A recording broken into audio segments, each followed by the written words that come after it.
네, 코로나19 신규 확진자는 어제 1,212명으로 6개월 만에 가장 많았습니다. 3차 대유행 정점에 근접한 역대 두 번째 규모인데요. 변이 바이러스까지 확산하면서 4차 대유행 우려는 커지고 있습니다. 네, 오늘 관련 소식 두 분과 짚어보겠습니다. 김경우 서울백병원 가정의학과 교수, 김수민 시사평론가와 함께합니다. 어서 오세요. 네, 안녕하세요. 예, 1,212명입니다. 저희도 이 뉴스를 전해드릴 때마다 가장 마음이 좋지 않은 것은 이제 대유행의 기로에 있다라든지 아니면 기록을 경신했다라든지 이제 이런 표현들이 썩 좋은 표현이 아니잖아요. 근데 700명대를 연일 이어가다가 1,200명, 6개월 만에 가장 많습니다. 갑자기 이렇게 급증하게 된 배경은 뭐라고 봐야 될까요? 네, 일단 이미 한 2, 3주 전부터 수도권 젊은층 중심으로 확산세가 감지가 됐었는데 우리가 그동안에는 이제 확산세보다 백신 접종 속도가 한때 빨라서 감염제 생산 지수가 0.88로 440명대까지 떨어질 때가 있었는데 네. 백신 접종이 잠시 둔화되면서 특히 이제 전파 속도가 빠른 바이러스들이 전파가 좀 많이 확산되면서 특히 이제 밀접한 접촉이 많은 시설과 인구 집단을 중심으로 빠르게 확산이 진행되고 있었고요. 예. 그것이 조금 더 가속화돼서 지금 확진자 증가세로 나타나고 있는데 이렇게 갑자기 또 속도가 너무 빠르다라는 것에 대해서는 갑자기 확진자가 늘었을 수도 있고 그동안 지역사회에 잠복돼서 1차 전파가 있었던 감염들이 좀 뒤늦게 발견되는 그런 현상도 같이 겹쳤을 것으로 우려가 되고요. 이제 앞으로 좀 추세가 더 좀 우려되는 시점이라고 할 수 있겠습니다. 예, 알겠습니다. 지역별로 확진자 상황을 살펴보겠습니다. 서울이 583명, 그리고 경기가 367명, 인천에서 57명 등으로 수도권에서만 무려 990명의 확진자가 발생했습니다. 전체 확진자의 84.8%가 수도권에서 발생한 건데요. 서울 상황이 심각합니다. 그래서 잠시 뒤부터는 또 오세훈 시장이 대응을 강화하는 브리핑을 열 예정입니다. 지금 정부가 확산세가 심각한 수도권의 거리 두기를 일단 기존 2단계를 일주일 더 연장하기로 했습니다. 상황을 좀 지켜보고 최종 단계까지 올라갈 수도 있다고 밝힌 상황인데 일단 정부의 조치는 충분하다고 보십니까? 일단은 현재 여론상으로는 2단계로도 되겠느냐 이런 말이 충분히 나올 수 있는 그런 상황이거든요. 근데 우리가 거리두기를 상향을 하고 제법 오랜 시간이 지났고 또 이제 거리두기라는 방법만으로는 좀 버티기가 어려운 심리적인, 물질적인 그런 요건들이 또 깔려 있습니다. 예. 그러다 보니까 확진자가 획기적으로 줄지 않았는데도 거리두기를 완화하는 그런 움직임에 정부가 착수를 했던 것이고 사실 이 흐름을 완전히 거스르기는 어렵거든요. 예. 그래서 단계를 상향하기보다는 일단은 유지하자, 조금 더 지켜보자는 쪽으로 결국에는 좀 소극적이라고 할 수는 있겠지만은 어떻게 보면 또 안정적으로 결론을 내린 것 같습니다. 그래서 14일까지 현행 거리두기 수도권에서 그대로 연장이 되는 것이고 사적 모임 4명이라든지 또 카페나 식당 10시까지 영업 이런 기본적인 틀은 당분간 갖고 간다라고 볼 수가 있겠습니다. 예,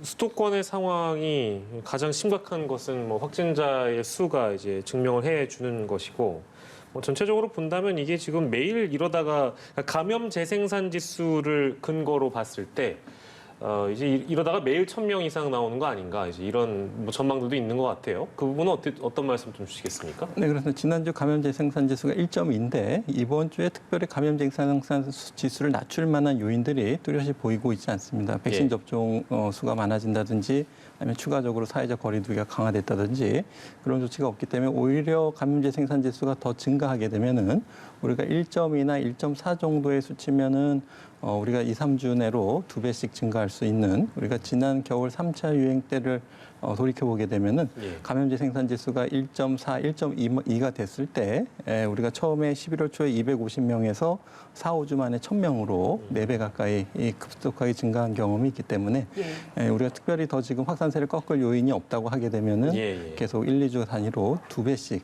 2,000명, 4,000명 증가할 수 있는 위험성도 좀 충분히 좀 우리가 우려를 해봐야 될 것 같습니다. 네. 의료 체계에 대한 부분부터 좀 먼저 짚고 나서 더 이어가도록 하겠습니다. 김경호 교수께서 더 부연해 주신다면요. 네, 지금부터 의료 체계의 여력을 이제 생활치료센터나 전담병원이나 중환자 병상의 여유 병상을 가지고 판단하고 있는데 이게 중요한 부분이긴 하지만은 그 외에 또 의료 대응 체계의 여력도 같이 고려를 해야 되는데 네. 일단 일선에 있는 보건소라든지 1차 대응 요원들이 굉장히 뭐 거의 피로도가 극에 달해 있기 때문에 예방접종 업무라든지 확진자 생기면 역학조사라든지 또 접촉자 관리해야 되고 그런 업무들이 너무 많기 때문에 지금 확진자가 더 늘어나게 되면 예. 특히 그리고 지금 확산세가 빠르기 때문에 한 명의 확진자를 찾으면은 그분의 동선이라든가 접촉자가 너무 많기 때문에 아마 역학조사로 인원을 늘려도 충분히 감당하기 좀 어려운 부분이 있을 부분이 좀 우려가 되고요. 예, 예. 또 한 가지는 이제 우리가 열이 나거나 호흡기 증상, 특히 이제 코로나19로 중증 증상이 있어서 응급실에 가시게 되면 이분은 이제 다른 분들하고 진료를 하면 안 되고 격리실에서 따로 진료를 해야 되는데 예. 이런 격리실의 응급실이 상당히 부족하기 때문에 처음에 열이 나거나 호흡기 증상이 있는 분들이 내원했을 때 이분이 코로나19인지 아니면 다른 폐렴이나 다른 감염증인지 구별이 안 되기 때문에 일단은 격리실에서 진료를 해야 되거든요. 이제 그런 격리실이 굉장히 부족하기 때문에 예. 지금 열이 나거나 호흡기 증상이 있으면 응급실에서 제대로 진료를 못 받을 가능성이 있겠다. 그래서 작년에 경산에서 17세 소년이 이제 열이 나서 한 응급 의료기관을 찾았다가 코로나19 가능성 때문에 진료를 못 받은 적이 있었는데 네네. 그런 사태가 올해도 또 재현될 수가 있겠다. 서울에서 재현될 수가 있겠다. 그 부분이 좀 우려가 될 수가 있겠고요. 예. 그래서 그리고 또 지금 많은 분들이 백신 접종을 해서 환자 수가 많이 안 생길 것이다. 이렇게 예상을 하고 있는데 확진자 수가 증가하는 것과 중환자나 사망자가 증가하는 속도가는 시간차가 있기 때문에 예. 지난 3차 겨울 유행에서도 한 2주 정도 피크가 차이가 있었기 때문에 지금 늘어난 확진자 수가 2주 후에 중환자 사망자 증가수를 이어질 수가 있기 때문에 여유가 있다고 안심해서는 안 되고 선제적으로 확산세를 꺾는 노력들이 좀 보다 필요할 것 같습니다. 네, 의료 대응 역량은 지금 확산세가 워낙 거세기 때문에 선제적으로 좀 확충을 할 필요가 있겠다 이런 말씀을 주셨고요. 그리고 브리핑에서도 나왔는데 한강 공원 등 야외에서 10시 이후에 이제 음주를 못하게 막았잖아요. 그런데 이게 어제부터 시행이 됐던 건데 첫날에 251건이 적발됐습니다. 이게 홍보가 덜 돼서 그런 걸까요? 어제 시작된 예. 그 여건하고 이런 것들을 종합해 봤을 때는 아무래도 잘 모르고 시작하신 분들이 많을 것 같고요. 근데 그런 거 치고도 250건이면 좀 사례가 많은 편인데 예. 알면서도 했던 분들도 섞여 있겠죠. 근데 이런 경우 왜 이렇게 불어나냐면 사실 예를 들어서 광화문에 굉장히 사람이 많은 길거리에 그 사람들이 다 하늘을 쳐다보게 하는 방법이 있습니다.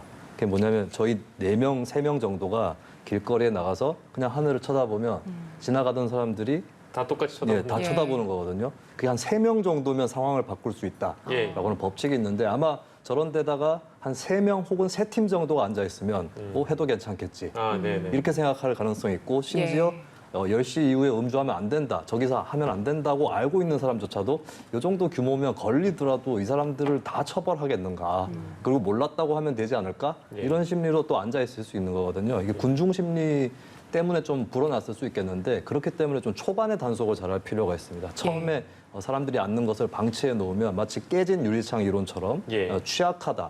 단속이라든지 이런 통제에 취약한 구역처럼 여겨지기 때문에 그런 것들을 좀 뭐 매 시간마다 단속을 할 수는 없는 거니까 예, 그 시간대 초기에 모일 수 있는 그 여지가 있는 시간대를 좀 단속을 하는 것이 좀 방법적으로 괜찮지 않을까 그렇게 생각이 됩니다. 예.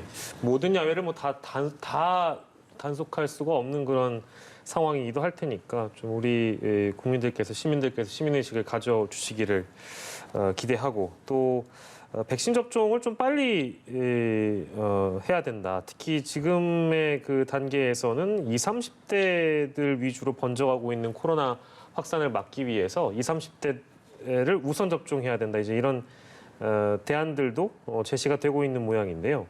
어떻게 생각하십니까? 20, 30대를 먼저 접종한다? 지금 시기에 그게 가능한 일일까요? 어떻습니까? 네, 현실적인 가능성을 검토해 봐야 될 것 같은데요. 네네. 서울의 20대, 30대가 한 280만 명 정도 되니까 접종을 하면 가능할 것 같지만 그 20, 30대가 2차 접종을 하고 2주까지 지나야 되니까 어느 정도 5주 정도 시간이 걸리는데 예. 5주 정도라면 우리가 언제든지 지금 확진자가 더 증가할 가능성이 많겠고요. 그다음에 아직도 고위험 어르신들 중에서 백신 접종을 못 받으신 분들이 60대 이상도 200만 명이 있고 또 50대 장년층도 위중증 가능성이 높기 때문에 네. 최근 일주일 동안 22명에서 38명으로 위중증 환자도 계속 증가하고 있거든요. 그렇기 때문에 아직 고위험군에 대한 충분한 보호가 되어 있지 않는 상태다라는 점도 같이 고려를 해야 되기 때문에 예. 만약에 한정된 백신이 있다면 보다 좀 일단 고위험 어르신 보호부터 좀 써야 될 것 같고 그럼 20, 30대 간에 이렇게 일어나는 전파는 어떻게 우리가 차단할 것인가? 네네네네. 또 지금 양상이 어떤 양상인지 조금 더 면밀하게 분석해봐야 될 것 같고요. 그래서 술집이나 카페, 식당이 문제다. 그러면은 우리가 지난번에 했던 것처럼 조금 그런 다중이용 시설에서의 어떤 집합을 조금 제한하고 그것으로 생기는 손실 보상은 우리가 좀 충분히 보상해드리고 예. 또 이용하시는 분들도 어떤 좀 비대면으로 포장이라든지 배달 음식으로 좀 당분간 한두 달만 조금 더 참아주시면은 지금 전파력이 높은 변이 바이러스 같은 경우에는 우리가 실내에서 2m 정도 거리두기를 해도 충분히 감염될 가능성이 높기 때문에 특히 에어컨 때문에 밀폐된 환경에서는 특히 이제 최근에 전파 양상이 그런 술집이라든가 식당에서 많이 생긴다 이렇게 되면은 그쪽 중심으로 보다 좀 집중적인 방역이 추가적으로 필요할 것 같습니다. 예, 알겠습니다.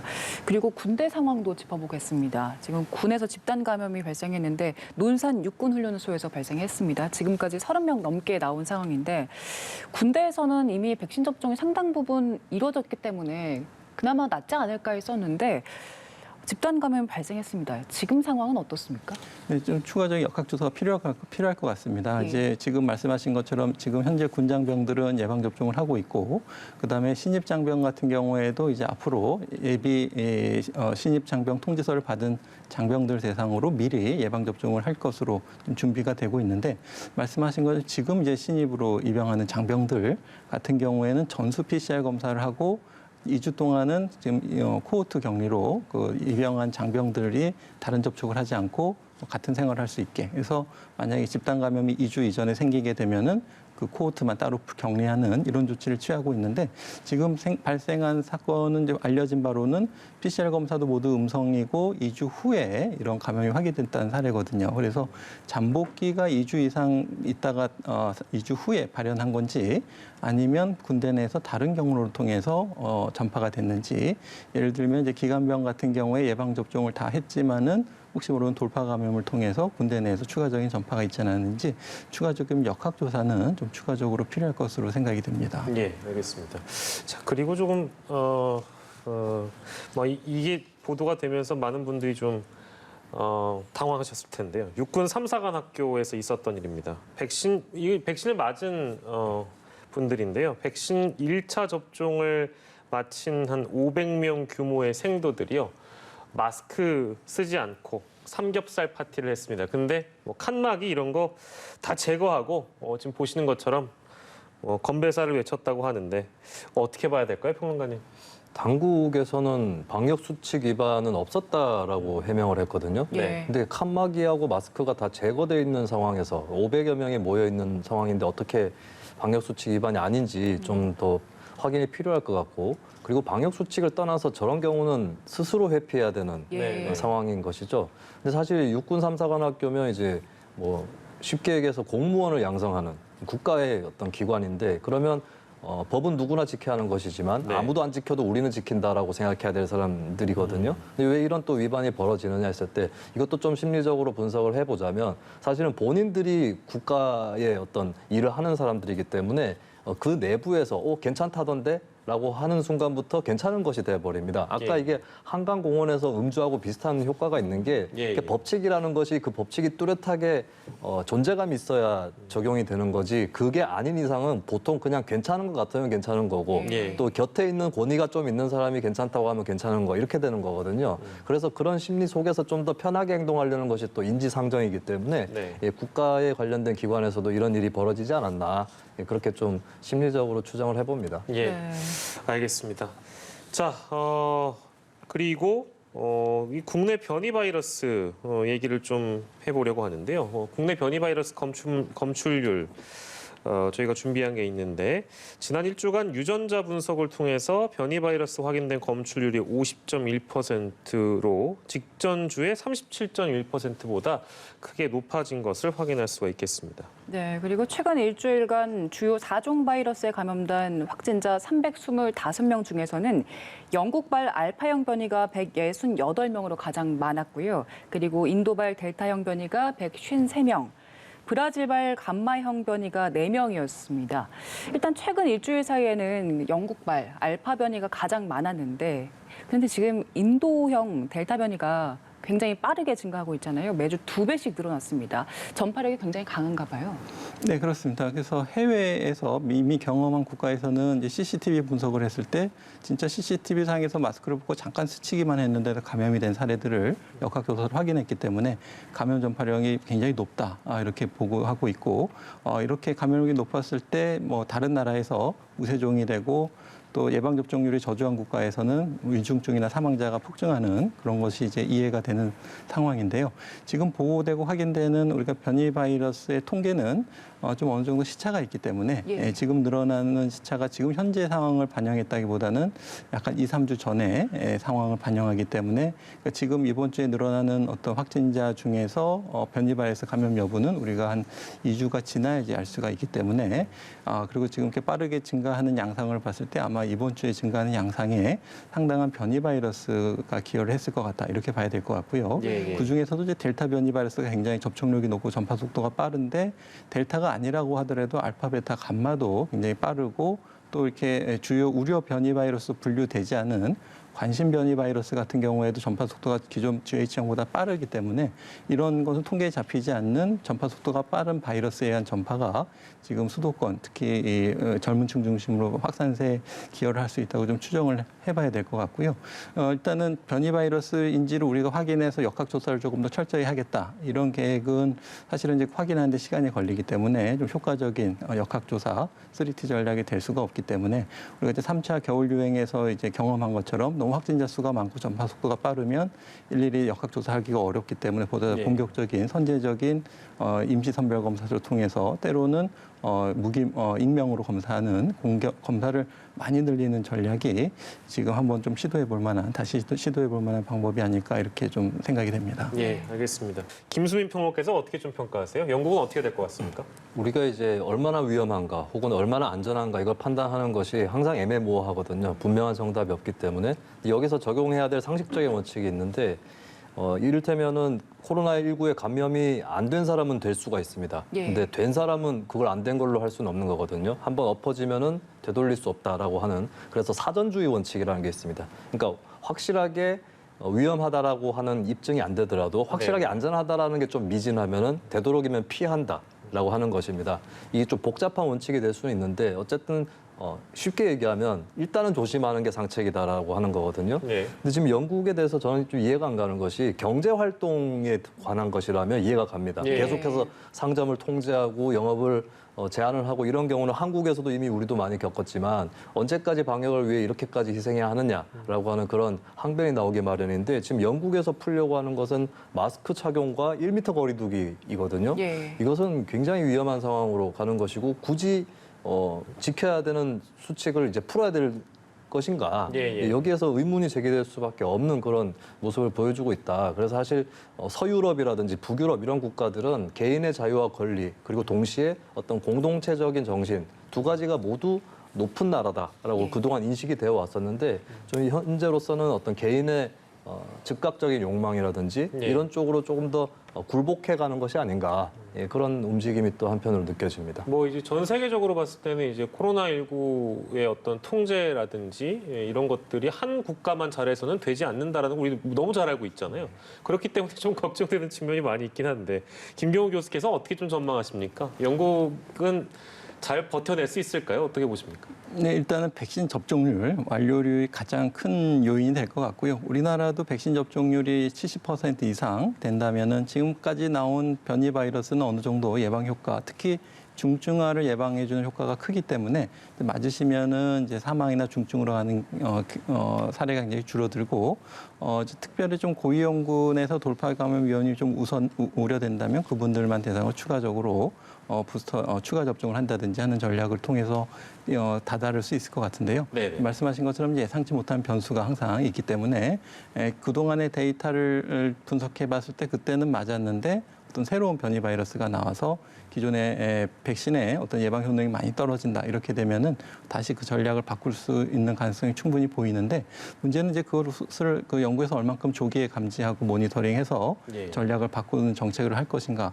이 부분도 우리가 좀 관심 있게 봐야 될 것 같습니다. 그냥 시험적으로 하지는 않고 충분한 과학적인 분석 예측 모델을 통해서 하는 정책일 텐데 우리가 그런 어떤 모니터링하는 정책 같은 것도 좀 많이 참고를 해봐야 될 것 같습니다. 예, 네. 뭐 영국 사람들은 이 뭐 프리덤 데이라고 아까 부른다고 하던데 실제로 그게 진정한 자유가 될지는 일단 뭐 지켜볼 일입니다. 두 분께서 이제 우려의 목소리를 좀 전달해 주신 거고요. 코로나19 상황 여기까지 좀 짚도록 하겠습니다. 김수민 평론가께서는 이어지는 사건 큐브도 함께 해주실 거고요. 김경호 교수는 여기서 인사드리도록 하겠습니다. 고생하셨습니다. 네, 감사합니다.